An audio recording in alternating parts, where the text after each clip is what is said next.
your government is already running on AI. It just isn't the AI that they told you about. And I'm joined by Nicholas Babin here, and we're going to kick this idea around so you get some real insights into what governments are actually using AI for. Nice of you to join me, Nicholas. Appreciate it. Thanks, Nat. That's always a pleasure. Always, always, always. It's been for 10 years now, and it continues to be a pleasure. It has. And it's important that we sort of remind people what on earth is going on with AI, because we're at a point now, it's incremental what it can actually do. If you've been sort of put your head down for a few weeks and you look up, and it's insane what's actually been going on. But when you get a language model like Claude that comes along and says, well, hold on a minute, we can't release this Mythos model because actually it's too dangerous and it's going to hack every single frigging piece of code in the world and find these vulnerabilities. It opens up a whole conversation of, hold on a minute, surely the governments are going to be using this model to fix the holes in these places so that actually it can function safely before the next one comes out and then hacks the daylights out of everything. And it's scary. I know you're on a new journey right now. You're working with the government in your local city, and that's really exciting. So, what do you think? What's going on? What's exciting you at the Yeah. moment? So just before we start, just want to make sure that when we talk about AI, you and I means like all the different models. A lot of people today talk about AI and actually they only mean LLMs, as you mentioned, large language models. But with the government and what I see as I'm a local level as deputy mayor of my town, it's not only LLMs that we use, because on top of it now you see more small language models being used because they're more focused, but also, when you talk about finance, for example, and the Department of Finance at the government level or at the local level, that AI has been used. And here there are different type of models than LLMs. For example, models that can tell when people is gaming the system, model that can tell when there's a discrepancy between what you need to pay and what actually the government thinks you need to pay, discrepancies with your work, discrepancies with what you declare. So that's just on the finance side, but also people, again, as I mentioned, gaming the system. For example, they claim that they have 6 kids, but when you put all the data together, you actually realize that they live in an apartment for 4. So then that especially in socialist countries around Europe that are paid for the number of kids they have, then that that the government has been paying too much. So just on the finance side, they definitely use LLMs because it helps them write letters, it helps them understand, create content that basically would take days, hours, or days, and it can be done in seconds or minutes. But here we're really definitely talking about different type of models. So that I just gave an example about finance, but we see today, and that's not at local level, but at government level, defense sector is using AI everywhere for better intelligence, for more secure help in cybersecurity, for example. It's AI has been used, and we're not talking about LLMs here. We're talking about very very sophisticated models that can help with attacks coming from different countries. We can help with being better prepared from those attacks, or also predict attacks and actually build systems that are much more secure based on what AI could tell you this could happen, in the next week, month, year, and so then you're better prepared.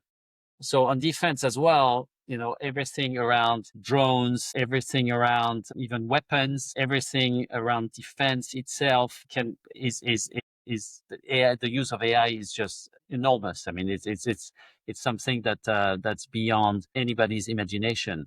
Yeah. Then we can think about healthcare.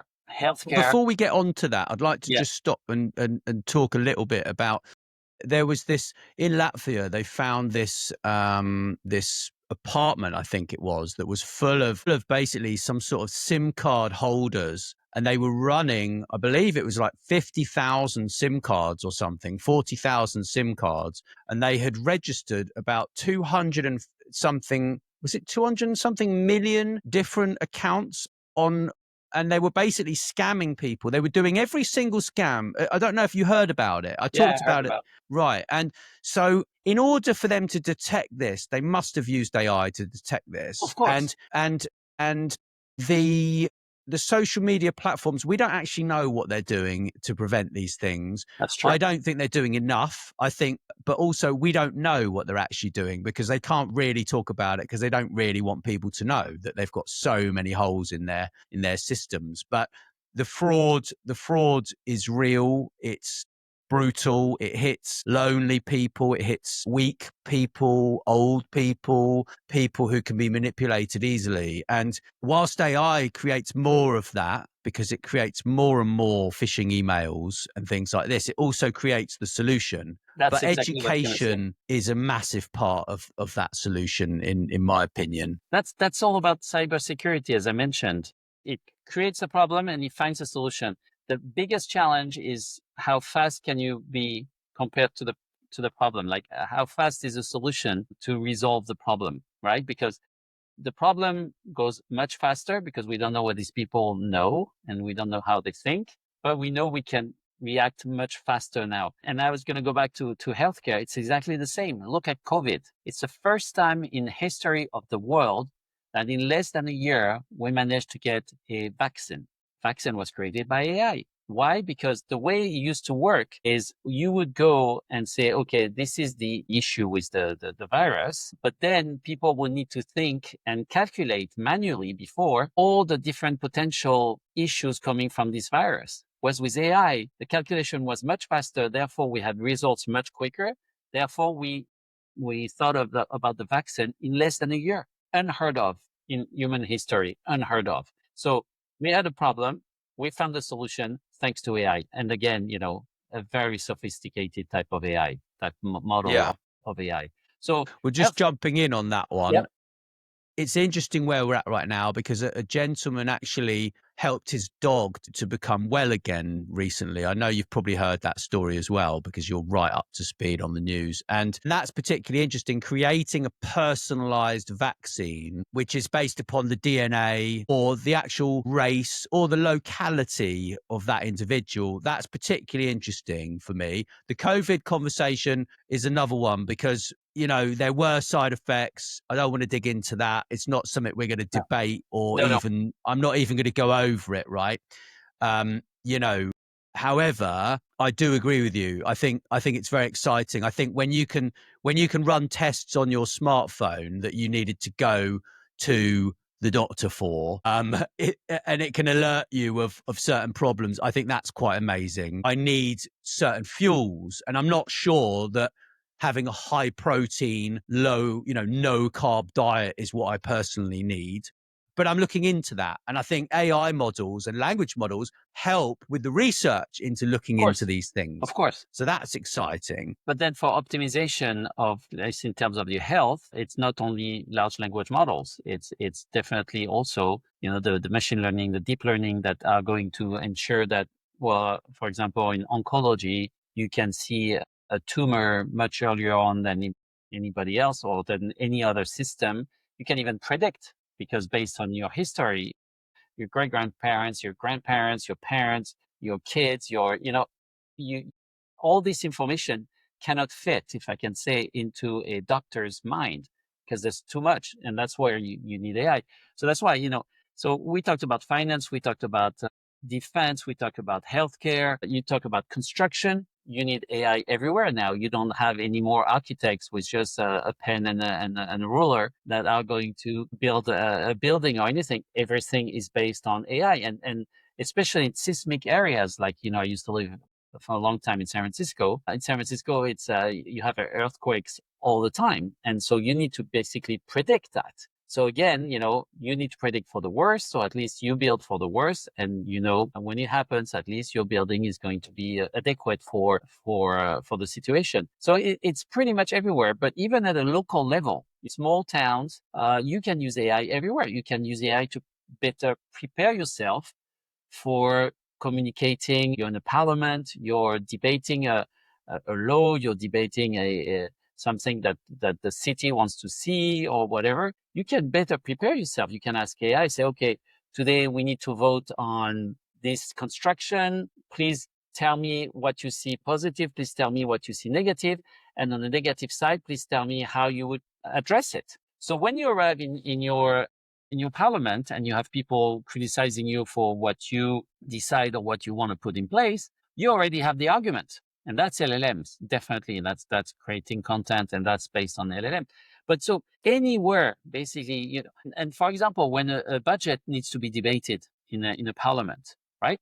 You can enter the whole budget into your LLM system, whatever, Claude or ChatGPT or Gemini, whatever. And you can tell AI, say, well, tell me where you would attack this. Or if it's your budget that you're defending, you can say, where are my weak points?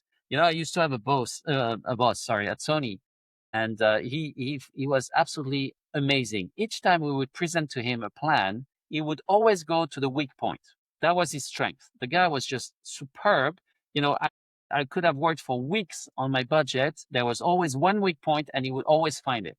Well, that boss is AI. And so if I had AI at the time, I would have prepared myself for that weak point, and it wouldn't have been a weak point anymore. That's exactly what I'm trying to say here. Your government is using AI everywhere. Another example is, at least in France, I've heard that now they're using AI to see where the swimming pools are, because in France, when you have a swimming pool, you have to pay different type of taxes. And a lot of people have decided not to declare the swimming pools for convenience, obviously. And so now they can use, obviously, the drones with recognition. And so then you don't fraud anymore on this spot. So anywhere, basically, I've been saying that for 30 years, but AI can be used in every industry, every type of activity. And in government, I think it's probably one of the last activity that's being transformed by AI, but it's one that we see more and more today. That really, that's where the trend is definitely growing. It's fascinating. I mean, looking at the way these things work and how you can pull up a Gemini on your phone, you can have a video conversation and show Gemini something that you want advice on, and it will discuss with you the color of your wallpaper. I mean, you can do so many things that actually governments would be absolutely insane to not use this to optimize the budgets, to reduce costs, improve services. And I'm actually quite excited about it. I think that there are Luddites, there are people that are going to hold back the progress, but certainly you're not one of them, Nicholas. And I'm looking forward to seeing your town at some point. I'm going to drive over there. It may not be this year, but in the next couple of years, I'm definitely going to drive over there because I want to see what you've done to the town as far as AI is concerned. I've heard it's beautiful, and we do this. We've been doing this for a long time, but now, but now it's way easier. It's way smoother. We only need 30 minutes. It's perfect. So peace out, and thank you, Nicholas. It's always. Thanks very much for listening to Influential Visions. Please make sure you share this episode with your friends and business connections. And don't forget to drop us a review wherever you listen. Thanks.